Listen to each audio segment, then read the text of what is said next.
तुम्ही कोणतीही pharma competitive exam घ्या, मग ती सेंट्रल गव्हर्नमेंटची असो की स्टेट गव्हर्नमेंटची असो, त्यांच्या सिलेबसमध्ये एक सब्जेक्ट कॉमन असतो ज्याचं नाव आहे फार्मास्युटिकल ज्युरिस्प्रुडन्स. त्यालाच आपण फोरेन्सिक फार्मसी म्हणतो. अजून त्याला न्यू एज्युकेशन रेग्युलेशननुसार फार्मसी लॉ आणि इथिक्स सुद्धा म्हणतात. तर या सब्जेक्टमध्ये एक महत्त्वाचा चॅप्टर असतो ज्याचं नाव आहे drug and cosmetic act and rules. तर ऍक्ट हा 1940चा असतो आणि रूल्स हे 1945चे असतात. तर या रूल्समध्ये म्हणजे 1945चे जे रूल्स आहेत त्याचे काही शेड्यूल्स असतात. तुम्ही ऐकलेलं असेल, schedule A, B, C, D, E अशा प्रकारचे शेड्यूल्स टाकलेले असतील. तर या शेड्यूलवर 100% पेपरमध्ये प्रश्न येतो. तर आजच्या व्हिडिओमध्ये आपण असे टॉप 10 क्वेश्चन्स बघणार आहे की ज्या शेड्यूलवर विचारतात. पहिला प्रश्न की प्रिस्क्रिप्शन ड्रग कोणत्या शेड्यूलमध्ये असतात, म्हणजेच काय, डॉक्टरच्या प्रिस्क्रिप्शन शिवाय हे ड्रग द्यायचे नाही असा शेड्यूल कोणता. तर त्याचा आन्सर असतं विद्यार्थी मित्रांनो शेड्यूल H. दुसरा प्रश्न विचारतात की नार्कोटिक आणि सायकोट्रॉपिक जे सबस्टन्स आहेत किंवा कंट्रोल्ड सबस्टन्स आहेत हॅबिट फॉर्मिंग, तर ते कोणत्या शेड्यूलमध्ये येतात. त्याचं उत्तर असतं विद्यार्थी मित्रांनो शेड्यूल X.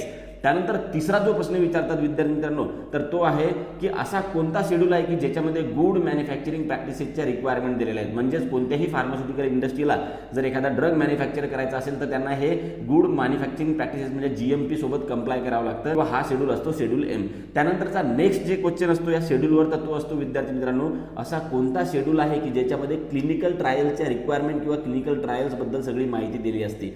तर याचं जे उत्तर असतं तर शेड्यूल Y असतं. शेड्यूल Y मध्ये जे क्लिनिकल ट्रायल्स वगैरे आहेत तर ते याच्यामध्ये दिलेले आहेत.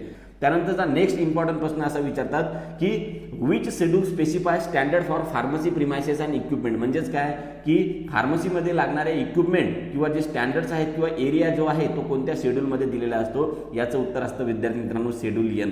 तर अशा प्रकारचे प्रश्न 100% पेपरमध्ये विचारतात. नेक्स्ट जो शेड्यूलवरचा क्वेश्चन आहे तर तो असा विचारू शकतात की which schedule content the biological and the special products, म्हणजेच काय असा कोणता शेड्यूल आहे की ज्याच्यामध्ये बायोलॉजिकल आणि अदर स्पेशल प्रॉडक्ट दिलेले आहेत. तर हे दोन्ही शेड्यूल आहेत. म्हणजे बायोलॉजिकल प्रॉडक्ट जर विचारलं तर शेड्यूल C असतं आणि अदर स्पेशल प्रॉडक्ट जर तुम्हाला विचारलं तर शेड्यूल C1 असतं. त्यानंतरचा नेक्स्ट इम्पॉर्टंट जो शेड्यूल आहे किंवा जो क्वेश्चन आहे तर तो आहे असा कोणता शेड्यूल आहे की ज्याच्यामध्ये जे ड्रग असतात ते फक्त मेडिकल सुपरविजनमध्येच घ्यायला पाहिजे. म्हणजेच काय की डॉक्टर जे आहे त्याच्या सुपरविजनमध्ये under the supervision of register medical practitioner असंच घ्यायला पाहिजे असं कॉशन त्या ड्रगच्या लेबलिंगवर असतं.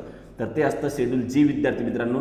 नेक्स्ट क्वेश्चनचा उत्तर तुम्हाला सांगायचं आहे की असा कोणता शेड्यूल आहे की ज्याच्यामध्ये ड्रग आणि त्याची एक्सपायरी डेट वगैरे मेन्शन केलेली असते किंवा एखादा जो ड्रग आहे तर त्याची एक्सपायरी डेट किंवा एक्सपायरी किती दिवसाची असते, 1 वर्षाची असते की 12 म्हणजे 2 वर्षाची असते किंवा काही दिवसांची असते, हे तुम्हाला कमेंट बॉक्समध्ये टाकायचं तो शेड्यूल कोणता आहे.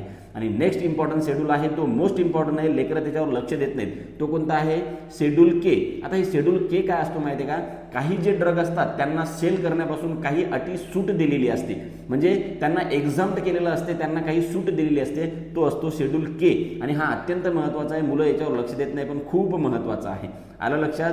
आणि त्यानंतरचा विद्यार्थी मित्रांनो एक महत्त्वाचा जो शेड्यूल आहे तर तो आहे शेड्यूल U. आता या शेड्यूल U मध्ये काय असतं नेमकं तर हे तुम्हाला कमेंट बॉक्समध्ये टाकायचं आहे. अशा प्रकारे आपण सगळे महत्त्वाचे शेड्यूल बघितलेले आहेत जे की मोस्ट इम्पॉर्टंट आहेत, पेपरमध्ये येतात. आता विद्यार्थी मित्रांनो असेच जर व्हिडिओ तुम्हाला पाहिजे असतील तर तुम्ही कमेंट टाका पार्ट 2. जय हिंद, जय महाराष्ट्र.